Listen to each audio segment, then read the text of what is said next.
გახსენებთ, რომ დღეს არის 31 ოქტომბერი, ეს არის ის თარიღი, რომლის გარეშეც რომელიც ჩვენთვის ძალიან მნიშვნელოვანი იმედის თითოეული თანამშრომლისთვის და არ მგონია, რომ მხოლოდ იმედის თითოეული თანამშრომლისთვის, ვფიქრობ, რომ საქართველოს მოქალაქეების უდიდესი ნაწილისთვის დღევანდელ დღეს 70 წლის წინ დაიბადა ბადრი პატარკაციშვილი, ადამიანი, რომელმაც ნამდვილად ძალიან ბევრი რამ გააკეთა ქართველი ხალხისთვის და რატომ გამოვყავი თავიდან ჩვენთვის თქვენ, იმიტომ რომ ბუნებრივია მის საქმეებში, რომელიც მართლაც ძალიან მრავალრიცხოვანია, ჩამოთვალოთ მისი საქველმოქმედო საქმეები, მისი კეთილი საქმეები, რომელსაც ის სხვადასხვა მიმართულებით აკეთებდა.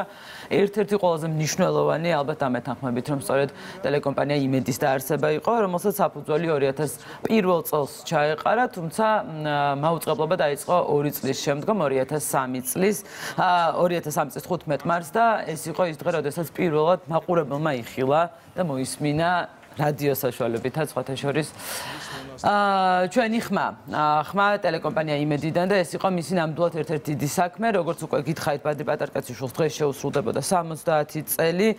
ის იყო ბიზნესმენთა ფედერაციის ხელმძღვანელი, ოლიმპიური კომიტეტის თავმჯდომარე და ასევე ოლიმპიური ფონდის დამფუძნებელი და როდესაც ამ რეგალიებს ჩამოთვლით ხოლმე, ახლა დარწმუნებული ვარ, რომ შენი მოსაზრებაც ასეთია, რომ მან სპორტისთვისაც ძალიან ბევრი გააკეთა და იმიტომ ვთქვი, რომ სხვადასხვა მიმართულებით თქო. ამ კეთილი საქმეების უდიდესი ნაწილი მე სპორტის შესახებ ვიტყვი, დღემდე არ არის ცნობილი. არავინ არის. და ყველა პირად საუბრებში აღნიშნავს ამ ყველაფერს, მაგრამ ამბობენ, რომ არ უნდათ საჯაროდ, იმიტომ რომ თვითონ ბადრის არ უყვარდა ასეთი საჯარო კეთილი საქმეების განხორციელება, მაგრამ რაც დეკლარირებულია, რაც ნამდვილად ვიცით, ოლიმპიური კომიტეტის ხელმძღვანელი იყო, სხვათა შორის ტელეკომპანია იმედმა 2004-ში ოლიმპიადა აჩვენა, ჰქონდა ისტორიული ოქრო, მოკლედ თბილისის დინამოს ევროტურნირებზე გასვლა, ძალიან რთულია ჩამოთვალოთ და რამე არ გამოგვჩეს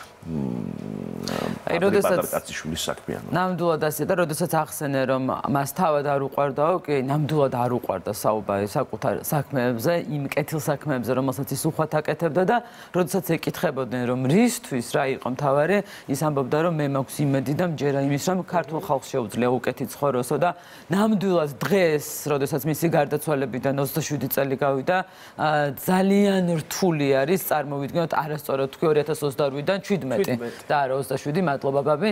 ძალიან რთული არის ვისაუბროთ იმაზე, რა იქნებოდა ის რომ ცოცხალი ყოფილიყო, იმიტომ რომ რეალურად ეს იყო ადამიანი, რომელიც თავდაუზოგავად მართლა იბრძოდა იმისთვის, რომ ჩვენ ყველას თითოეულ მოქალაქეს საქართველოსი გვეცხოვრა ძალიან ბედნიერ ქვეყანაში. რადგან ვახსენე უკვე, უნდა შევეხო ამ თარიღსაც 2008 წლის 13 თებერვალს 52 წლის ასაკში გარდაიცვალა ის ლონდონში.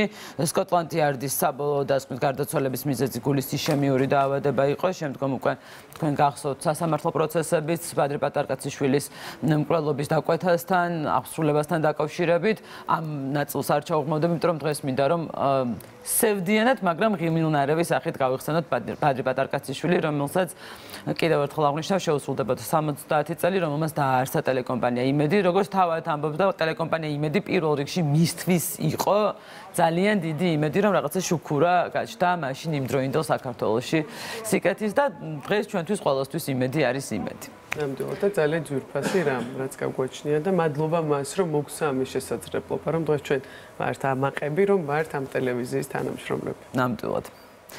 სხვა თემებით შეგვიძლია განვაგრძელოთ, მესმის ხომ ბევრის თქმა გვინდა, მაგრამ ეს მოკლედ შევაჯამეთ. დიდი მადლობა, მნიშვნელოვანი და ძვირფასი თარიღია ნამდვილად ჩვენთვის, არა მხოლოდ ჩვენთვის, თითოეული იმ ადამიანისთვის, ვინც ახლა ჩვენს ტელეეკრანებს უყურებს განსაკუთრებით. განვაგრძელოთ სხვა თემები.